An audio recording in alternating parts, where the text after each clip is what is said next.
Today is June 21st, 2019. My name is Joe Todd. This is an interview with Samuel Dewey Jarvis in Muskogee, Oklahoma. Sir, where were you born? Edmond, Oklahoma. And when's your birthday? December 11th, 1947. 1947. Who is your father? His name was Harold E. Jarvis. Okay. And your mother? Flossie Bowles, B-O-L-L-E-S. Oh, yes, Jarvis. Did you go through school in Edmond? I went to a variety of places. I went to in Del City. I went to Townsend Elementary School. I went to a school in Petrolia, Texas for about a year and a half. Moved to Edmond. Went through my sophomore year there. Started my junior year in Flagstaff, Arizona. Came back to Edmond. Then went back to Flagstaff, and I graduated from Flagstaff High School in 1966. 1966. Why did the family move around so much? Well, when I was younger, it was my dad had retired from civil service, and he moved to Texas for a job, and that kind of played out, so we moved to Edmond, and my mother started to college and graduated from college, and then she decided it was time for her to move on and not move with my father. And so my parents split up, and she took a job with the Bureau of Indian Affairs, and we moved out to the Navajo Reservation to a place called Loop, L-E-U-P-P, Arizona. And you know, as kids, you sometimes have disagreement with your parents, and so I thought I'd teach my mother a lesson, and I left and went back to live with my father, and that lasted about 6 months, and I ended up back with my mother and stayed with her until I graduated from high school. What Indian reservation? Navajo. Navajo, okay. What did your mother do with her reservation? She was a guidance counselor, Okay. and she was in charge of the girls' dormitory, and so she was in charge of they lived at school. It was a government boarding school, so she had employees, and they took care of the kids 9 months out of the year. Where did you go to school out there? I went to school at Flagstaff High School. Flagstaff High School. Rode the school bus 48 miles one way. I lived, for some of my classmates, I lived over 100 miles away from them. They came from another direction. There were three long bus routes. One was 48, one was 50, and one was 53. Who was your favorite teacher? Ooh, that would be hard to say. Probably, I'll just throw one out there, Mrs. Anderson. Why was she your favorite? Because she was a no-bull person. She would not put up with anything, and she kept us under her thumb. And where did she teach? English. Where? In Edmond Edmond High School. Okay. What did you do for recreation in high school? Hung out at the pool hall in Edmond, and we used to ride around and be just obnoxious and rude, and as 16-year-olds would be, and so that's about it. Okay. What did you do after high school? Well, I'll have to tell you this story first. Okay. That when I moved back to Edmond to teach my mother a lesson, I called my friend up, and I said, "What's going on?" He said, "Hey, how about go join the Naval Reserve with me Tuesday night?" I thought about it for 2 seconds and said, "Okay." And that's the only thought I ever gave to it. we went and joined the Naval Reserve, and that changed my life That was in Edmond? in Edmond. Okay. When I went back to Arizona, I just simply transferred units, and I drilled in Flagstaff. Now, did you have a boot camp? I went to boot camp. The Naval Reserve at that time was very, very unique. They had a 2-year active duty commitment.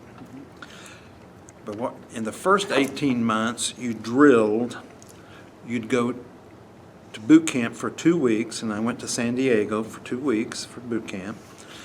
And that was in June of 1965.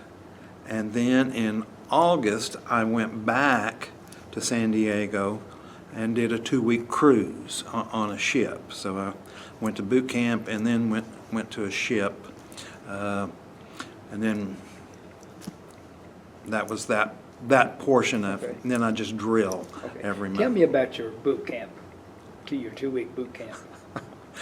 Well, it was only 2 weeks long, and then, so there was we did some marching, and we went to a lot of classes, taught all kinds of stuff. That most of it went in one ear and out the other, because all this other stuff that was going on, the military part of it, the marching and the behavior, and all the different things that you go through at boot camp. Ours was just very shortened. Okay. What's your most vivid memory of boot camp? Just marching. Marching. Well, there's another one. We went over and got in line to get some shots. So while we were waiting, there was another group coming in, and they were getting shots with the gun. So I asked this corpsman, is it true that you can cut somebody's arm doing this? And he said, yes. He said, if you move it just right, you can cut somebody, or if they move. And then the next guy up, he said, like this.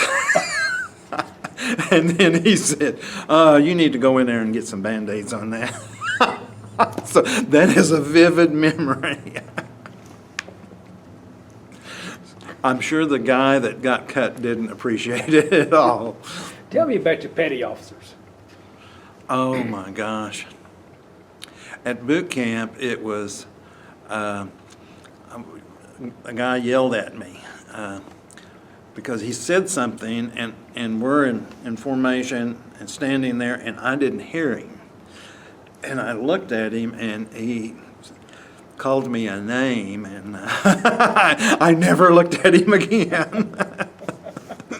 So it was not a bad experience. I did not consider it a bad experience. I thought it was a very good learning experience. And for a 17-year-old, learning some discipline, even though we didn't do it for 8 weeks or 12 weeks or whatever, I got enough to appreciate the discipline part of it. And Now, being 17, did you have to have your father sign for you? yes, I did. Okay. My mother would never forgive him for that either. And you went back to Edmond. How often would you drill? When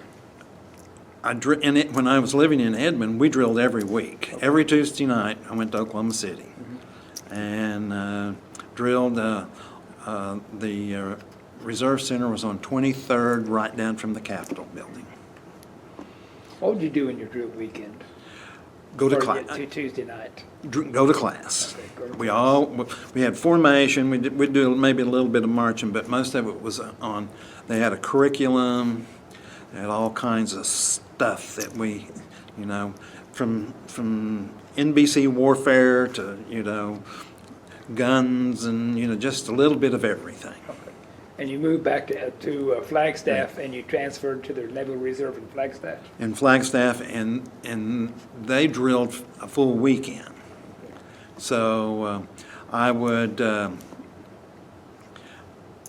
Friday night, I'd bring my stuff with me, and I'd stay in a hotel on Friday and Saturday night, and my mother would come get me on Sunday. And so a lot of what little money I made was going for my expenses, and so, but I wouldn't trade it for anything. How much did you make for that weekend?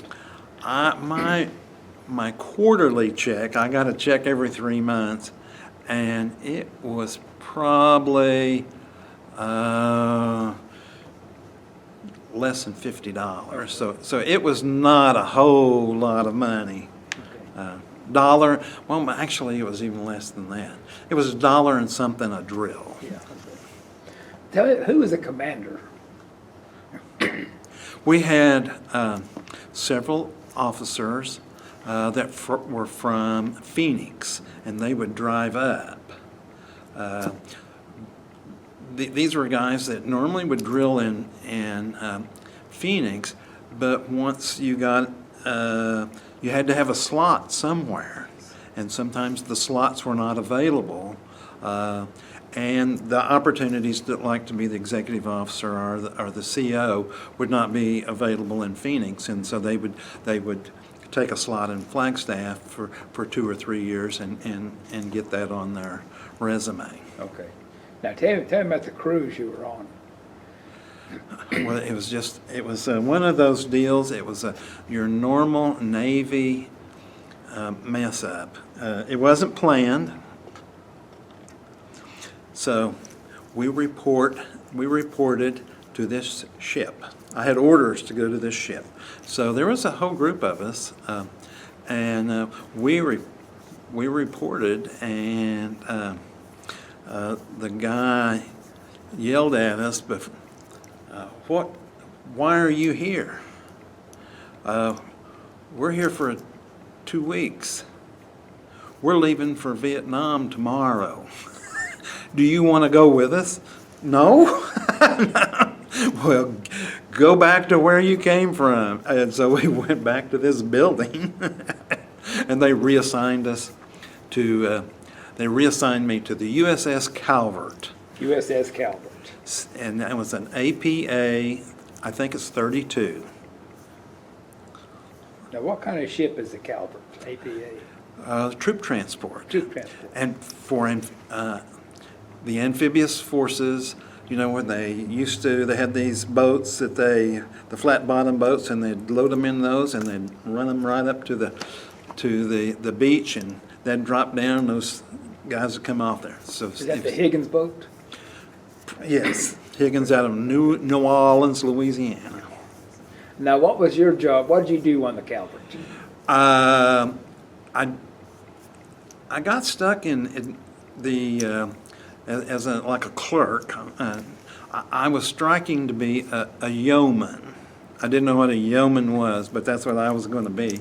And so I worked in the office and mostly just ran errands, and just kind of got an idea of what life was.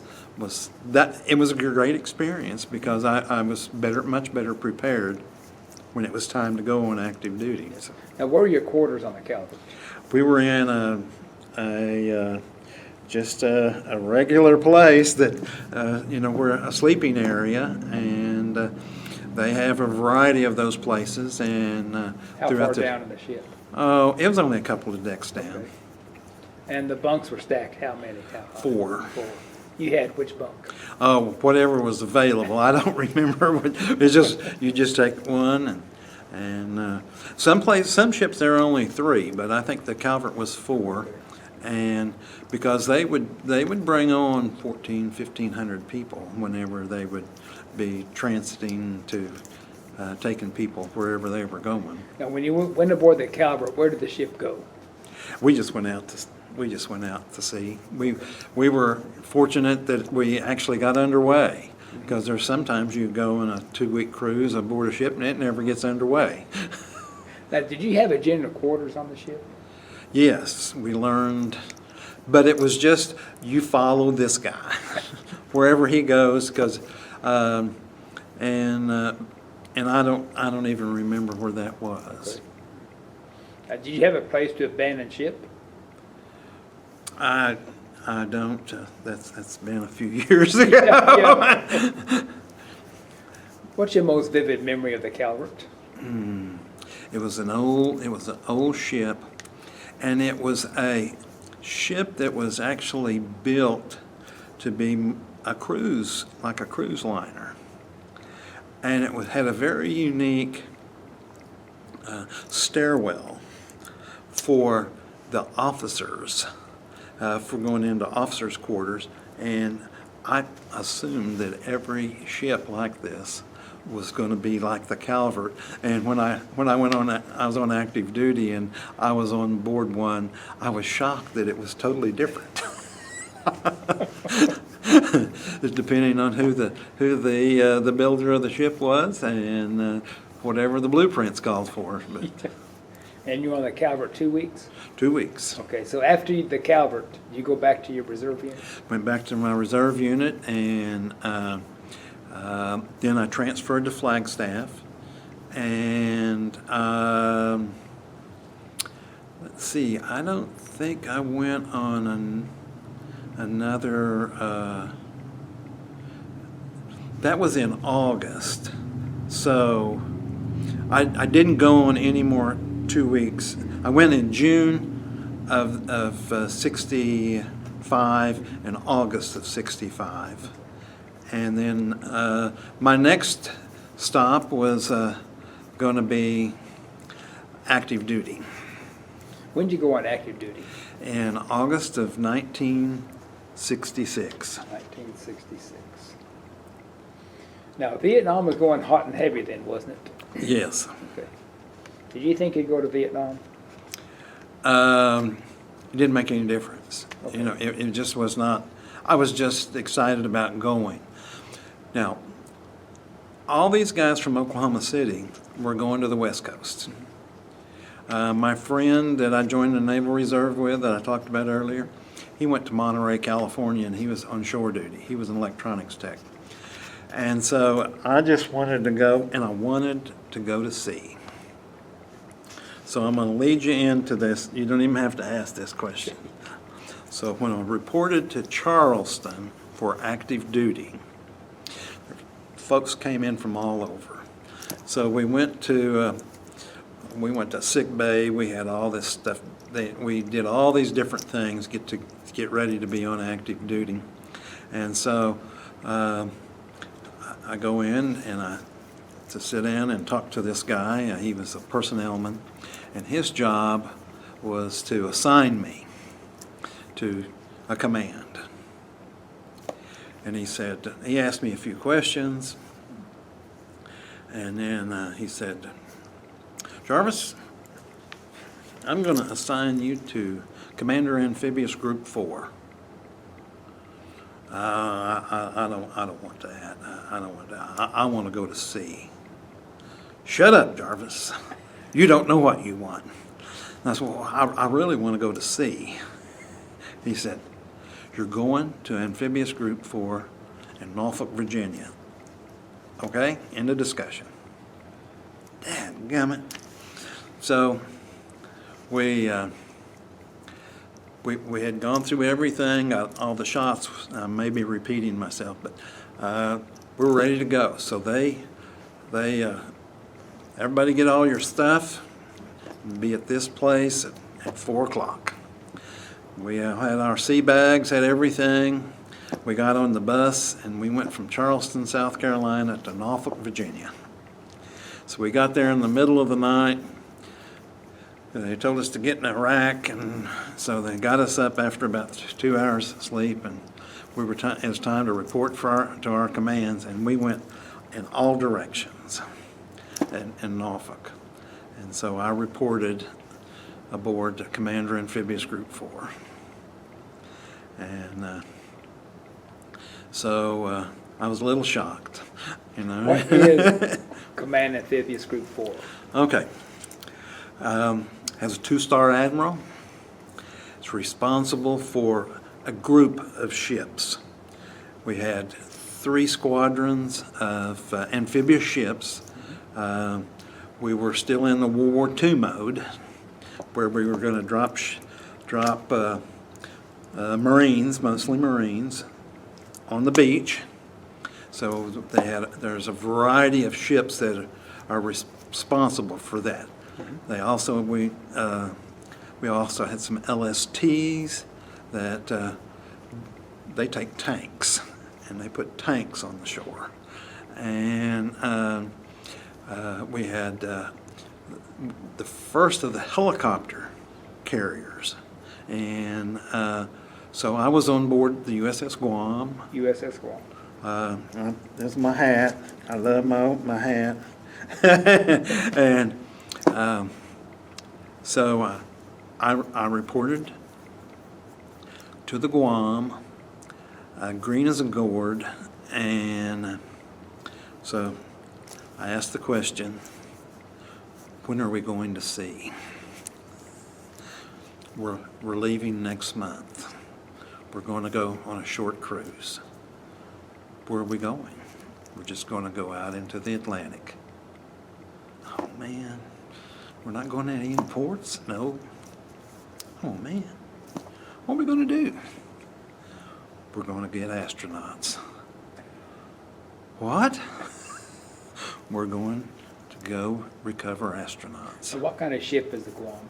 A helicopter carrier. Helicopter carrier. Okay. And I do have a picture of the Guam in this book. And so it's a big flat.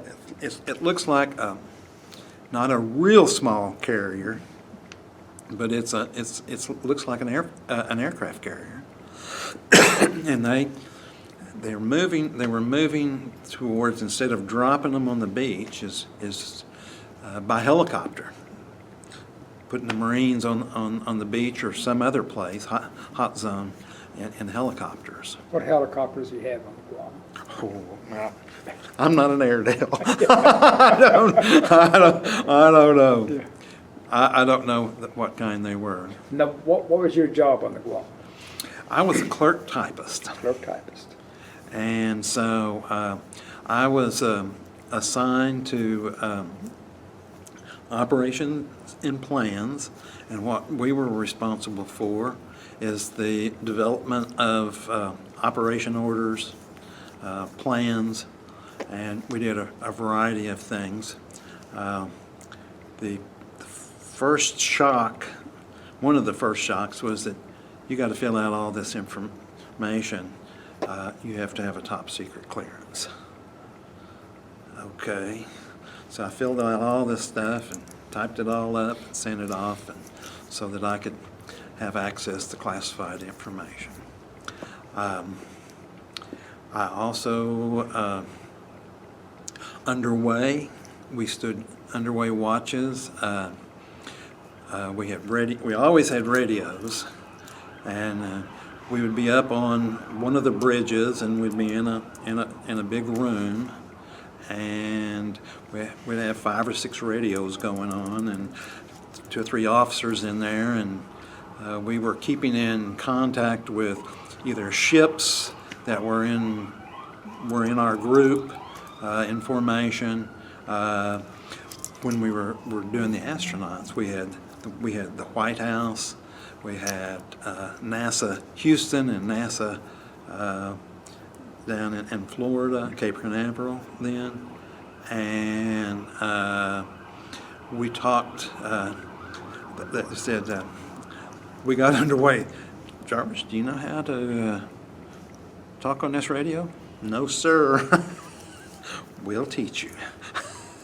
And then he screamed at me when I said the wrong thing. And so, anyway, 4 hours of nothing but static, and you'd talk to different places, do radio checks, maintain radio contact, listen. You had to write everything down, and so that was my first experience with the radios.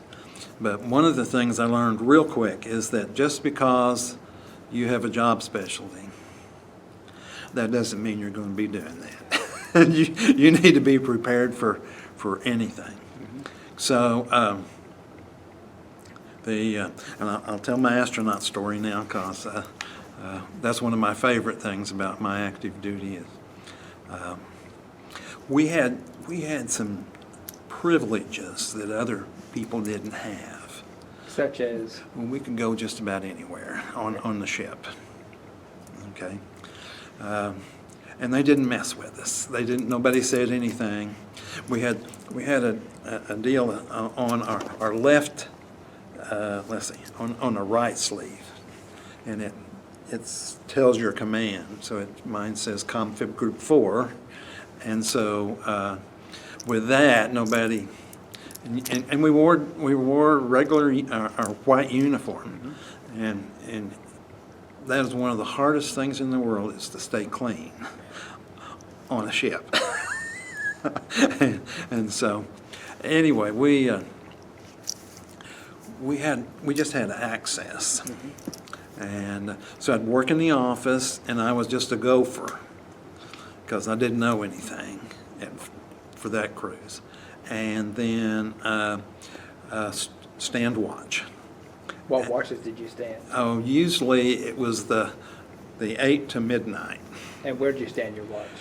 We had a bridge that was assigned to the staff, and it was not at the top of the ship, but it was like 1 or 2 down, and we could go and look. You could look outside and see like the flight deck and everything, see the ocean and everything. But most of my time was consumed just looking at this radio.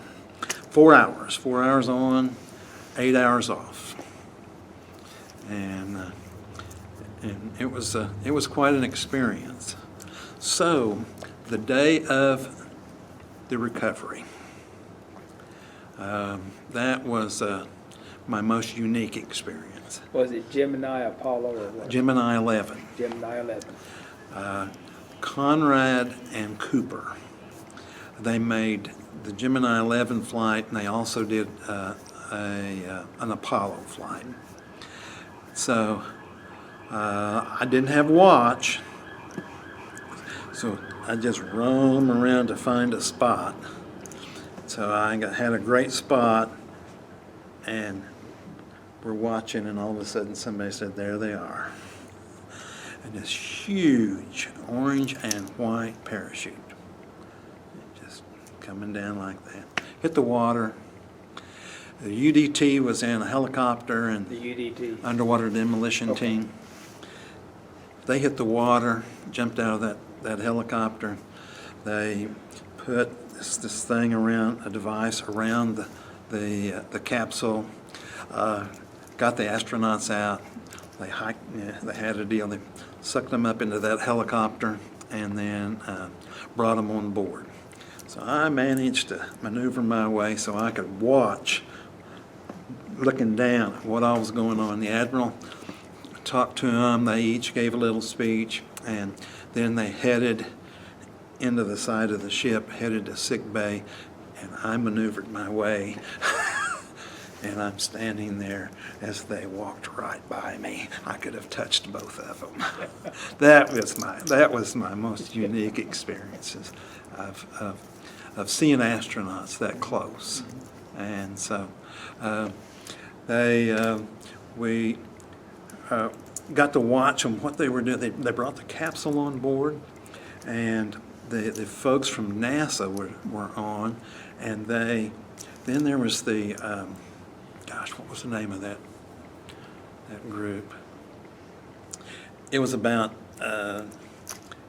some other scientific stuff, and so they tested for any exposure, to the capsule may have had while in flight and in space, and they had 55-gallon drums everywhere, and they stripped that capsule down to nothing. And they had these things in these drums, and so after that was all done, then we headed toward the Florida coast, and The next day, the astronauts, they took off in the helicopter and they were gone. And then we pulled in into Florida. They unloaded everything in the middle of the night, and we were back underway, and then we back to Norfolk. And so then probably, I don't know, it's a month later, we moved off the ship, and we moved to a different ship.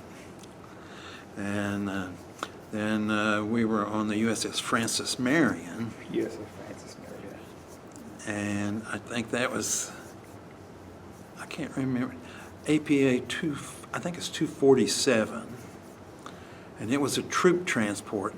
Oh my gosh, it was awful. It was just a garbage ship. The food was awful. The compartment was awful, and so it just wasn't very pleasant. But I gained a little flexibility. You just make do with what you have. So guy comes down and says, Jarvis, we're getting ready to get underway.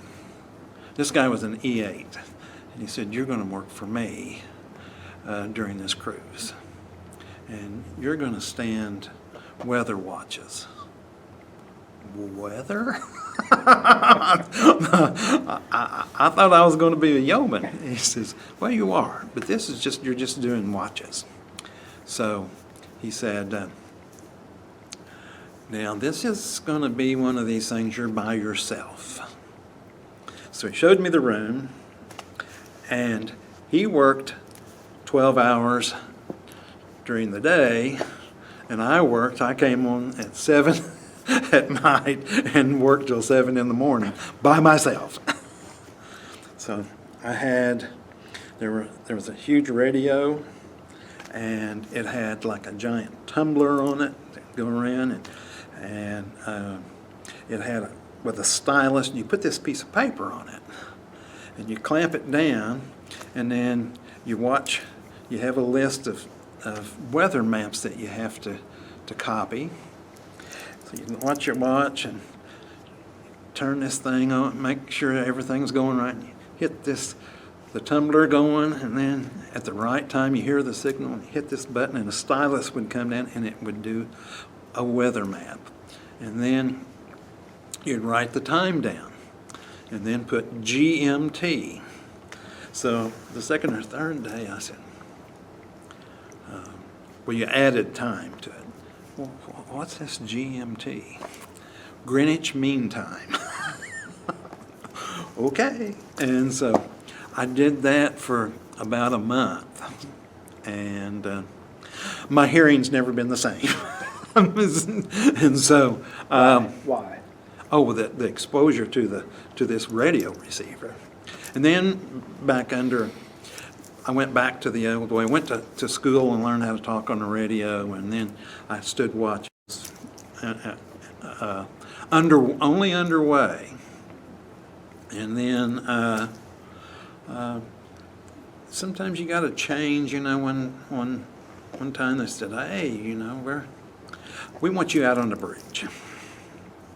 Okay, so I'm out on the bridge. It's about 3 o'clock in the morning. We're out there. We're at darkened ship. Yeah, we're down around Puerto Rico somewhere, and we're in an area we're not supposed to be in.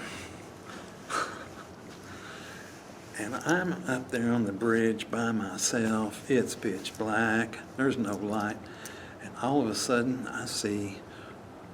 And this is on a troop transport. I see one of those helicopter carriers that's twice as big, and it goes right in front of it. Holy, what is going on? We discovered the next day we were playing games. We weren't supposed to be there. They didn't see us. I don't know why they didn't pick us up on the radar or something, but anyway, holy cow. So now I'm going to tell you a sea story. This is true. Yeah. So all these, things were going nuts. Everybody was going crazy because of this almost collision at sea. People lose their commission over that. They get demoted for things like that. And the admiral was not a very happy camper. So they were, get the captain of the ship up. Let's get this. The admiral, get the admiral up. So all of a sudden things are happening. Everybody's saluting and running around. So we learn later, the captain of the ship reported to the admiral what happened. And he said, "What?" He says, "Well, what happened was that my officer of the deck froze. And so the bosun mate of the watch, the helmsman, an E3, took command of the ship." The admiral said, "He did what?" He took command of the ship. And he changed the direction of the ship, and we avoided a collision. I'd like to speak to this young man. So they brought him in, and it's just he and the admiral. And he told this story. He said, he's shaking. He's just shaking. And the admiral said, "Son, tell me what happened." And he said, "Well, this is what happened." And he said, "So I shouted, 'I have the con,' and we're going to back down, do this, do this, do this." And he took command of the ship, and he backed the ship down, and we avoided the collision. "Son, did you think of doing this or doing that?" "Sir, I didn't have time."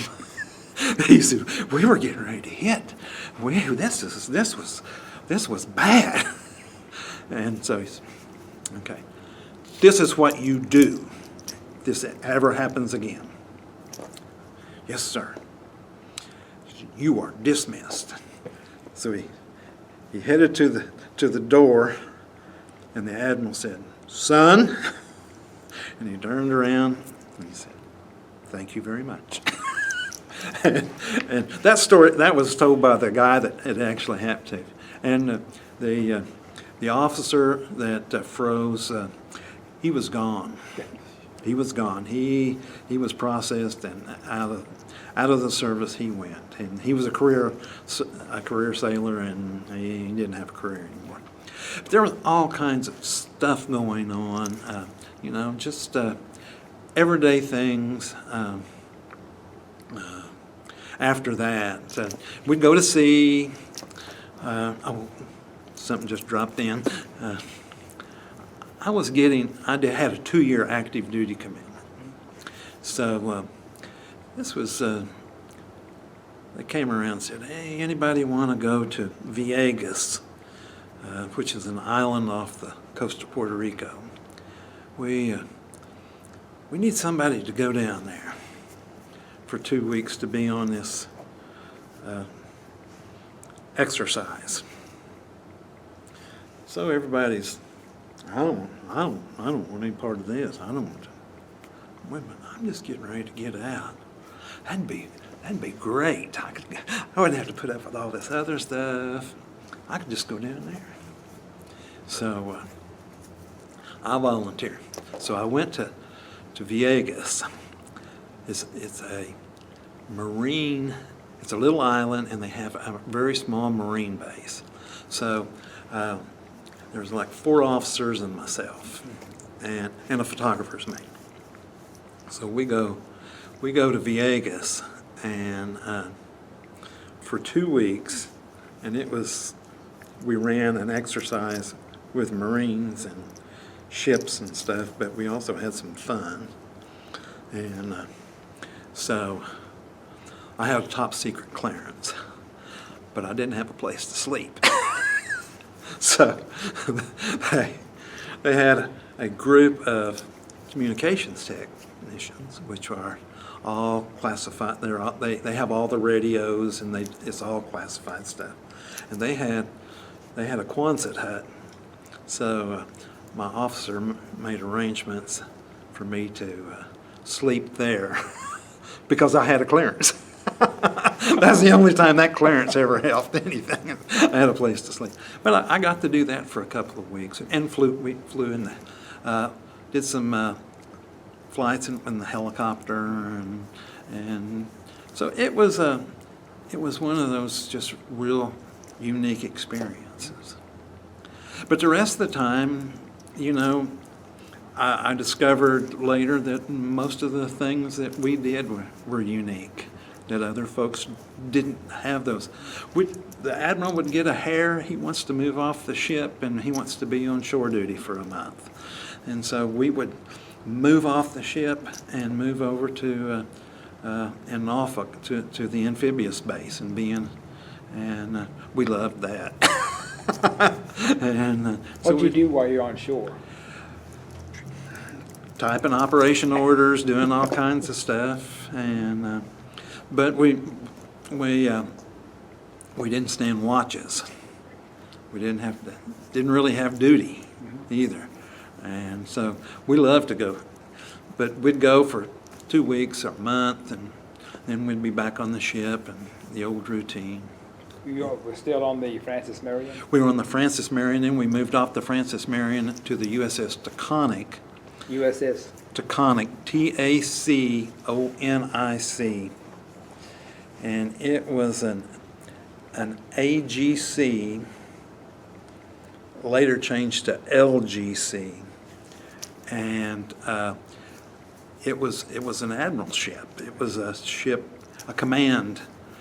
It was landing, let's see, LGC was landing group, because my admiral was commander amphibious group 4, so it was a group command, and he had, I guess we had close to 50 ships altogether in our command, and so, but my normal everyday duties, I worked in operation and plans, and we planned operations.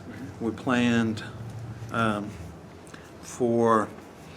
are places in the Caribbean that were places that were not, they were not American. Not American, they were, there's some communist bloc, there was a communist bloc country down there, and there were some other places, some other islands and stuff, and we were always planning on how if something happened, how we would, what kind of operation would we do in case there was something broke out that we had to, but all those islands down there that are not American territory, they have plans, and the plans change, but I got to do a lot of typing on plans and how to do that. Oh, this is in the Caribbean area? In the Caribbean. Okay. And so now you haven't stopped me from talking, so I'm going to keep talking. There are funny things that happen too. We were always having inspections. They'd call them zone inspection, and they'd come in and they would look at the offices. They would look, all the spaces, and so there was always the deal. Well, if you'll put up top secret inventory in progress sign, they won't come in. So, I'm going, yeah. I never played that game because it didn't bother me for them to come in and look, because there was nothing to see. They just come in, make sure that the space was being used and it was clean and orderly. So, one day I got called in, and Jarvis, you're going to do a top secret inventory on the vault. And there's this vault that we had, and it was just full of classified information. And it had to be kept in this vault, and there was a guy that worked in there, but they hadn't had a page check. And you have to go through, and every one of these documents, you have to go through and look at the list of contents and check off that every page was there. Oh my gosh, it's just tedious, unbelievable, and boring. So they were having a zone inspection, but I put this sign up a week before: do not enter, top secret inventory in progress. So I'm in there and I'm going through this book, checking off, and this group comes in to inspect. Sir, did you see the sign on the door? He said, that's bull. We know what you guys do. So I just took this operation order up, said top secret, and he goes, get back, out.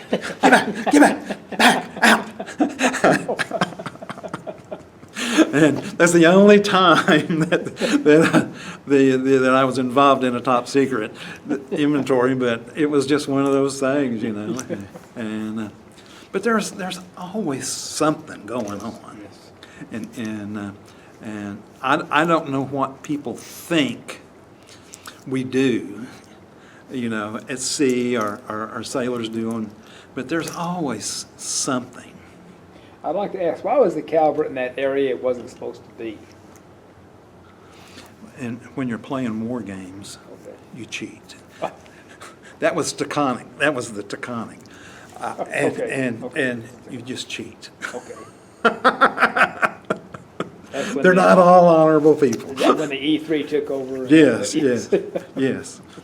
And, but those are the reasons why you're not supposed to do those things. Yes. Another, and this is since I'm doing all this talking, we had access to a bridge, our own bridge, and so we could just go up and because of where I worked. Is this on the Francis Marion? This is the Francis Marion on the Taconic, whichever ship. Okay. You would just go up, and we'd have people on watch there, and you know, I had a clearance, I had everything, so I just go up, and they have what they call big eyes. And big eyes are a set of binoculars. They're each lens is about like this, about like that. Got a set of handlebars on it so that you can, you know, move it around and everything. And you know, nobody cared if you went up there and looked and go. And I watched a ship come up from the horizon, and it just kept getting bigger and bigger, and it was like it was on a set of stairs, the way it was moving. And all of a sudden, it started with just a stack, and I was just mesmerized by it all, and I just watched it and watched it. And all of a sudden, there's a real live ship over there. So. How far away was it? Oh, probably, I don't, it was to the end of the horizon there, so probably 10, 12 miles. And Now, how long were you on active duty? 2 years. 2 years. Did you only pick up the one astronauts? The one? Yeah, that's the only. Okay. Yeah, those got passed around. Okay. Yeah, admirals. That was good for admirals, Yes. and so, and they always wanted an admiral in charge of that. So, So whenever you were active duty 2 years, then you were discharged? I was discharged. I still had. I could have just said that I'm finished and not go back and drill, but I drilled. So I stayed in the reserves to finish up my total 6-year obligation. And I was married. I got married, and I had a son. And one day I came home from work, and I said, "You know what? I think it's time for me to get back in the reserves."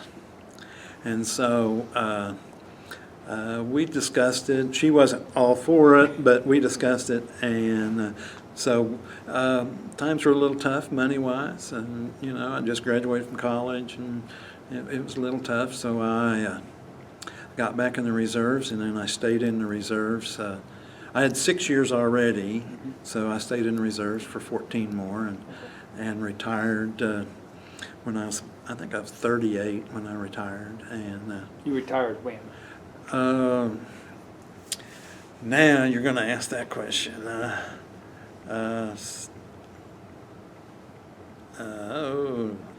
85, 55? something like Yeah. yeah, something. I think that was 85. Yeah, okay. And if that works out right. Yes, that's 20 years. Yeah, and so I was in a reserve unit in out of Oklahoma City. Well, I drilled in. I haven't told you all this. Graduated from college with a degree in elementary ed. From where? Central. Okay. And so after I worked at the college at the maintenance department, so I stayed on there as a full-time. I was assistant director of maintenance, and one day I told the wife, I said, this is not good. This is just, we're going nowhere. And so I said, I think I'm going to go interview for a teaching job with the BIA. My degree was in elementary ed. So I got a job with the BIA, and I went back to the reservation and went to outside of Gallup, New Mexico, and taught school for 2 years. And so then I was drilling in Albuquerque. And so I drilled in Albuquerque, and it was wonderful to go to Albuquerque once a month, because living on a reservation is not there's not much to do, and it was our son was sick all the time, so she came back to Edmond and finished her degree, and then after 2 years out there, I took a job with the VA regional office. Here in Muskogee.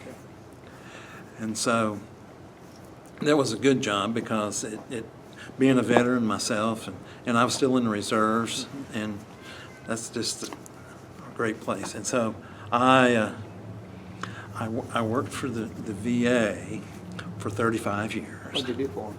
Well, I was a claims processor originally, and then I did ratings, medical evaluations, and then I became a supervisor. And then one day I came home and I said, hey, what do you think about me being mobile?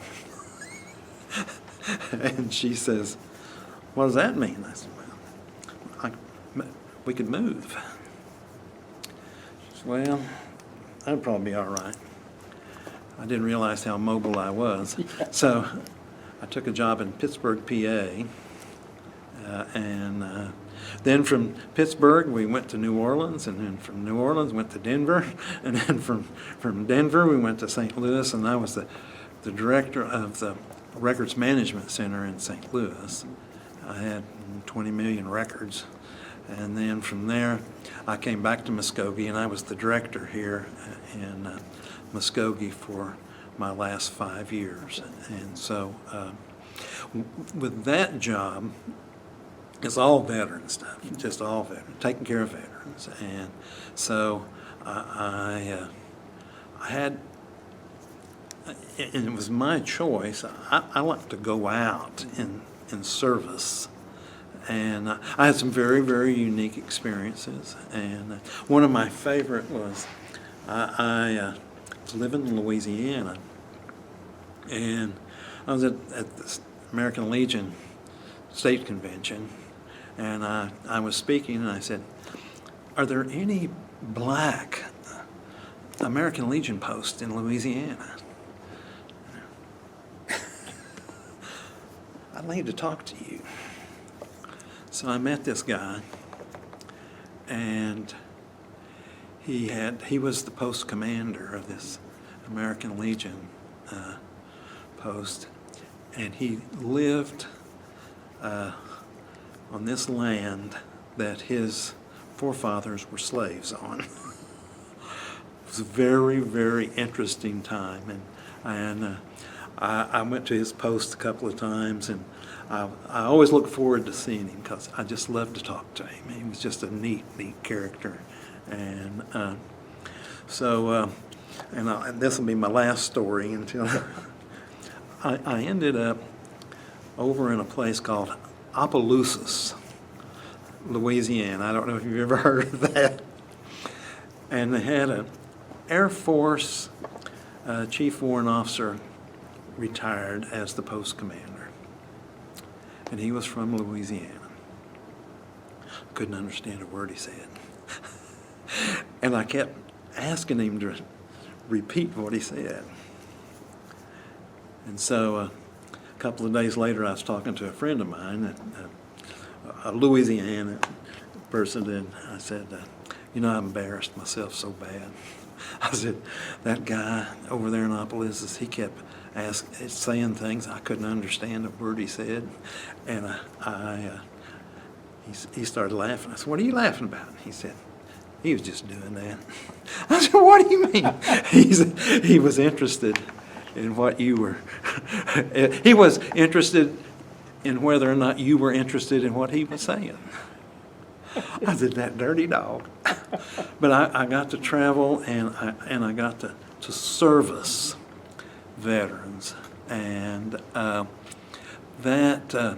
that's probably one of the biggest joys of my life is the opportunity that I was given to go out, speak, take claims, get them processed, and see what we can do to help someone.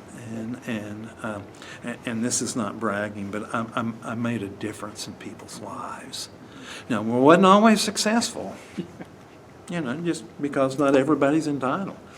But it was a great opportunity, and that's why I started out with, we're not all the same. We're not all, because we are all different backgrounds, different issues, and some of them never have someone that talk. They never afford themselves the opportunity to get help. Would you join the Navy again? In a heartbeat. In a heartbeat. I'd like to do a word association. I'll give you some words and you give me your reaction. The first one is boot camp. Easy. USS Calvert. Old Navy. USS Guam. New Navy. USS Francis Marion. I'll have to explain this. The Guam won the NE award, and I can't spell NE. I don't know how. I think it was NEY, for the best large mess in the Atlantic Fleet. You can't believe there's not a restaurant anywhere that fed people then better than the Guam. We went from that to the Francis Marion, the worst feeder in the Atlantic Fleet, and so it was just dirty. It was not kept up well. Lyndon Johnson.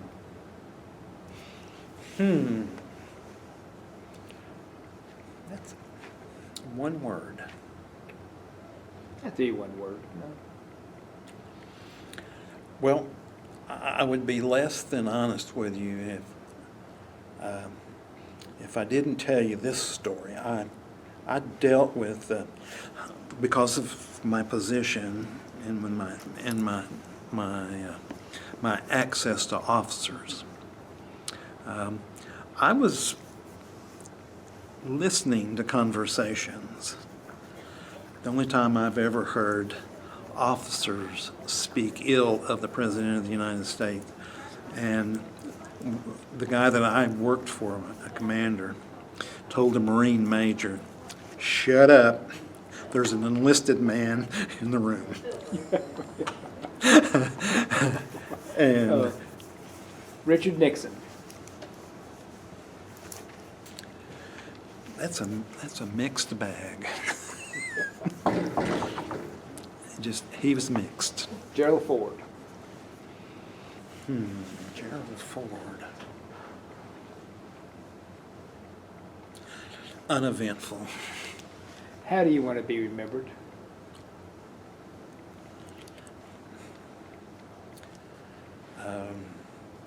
Someone who accomplished something.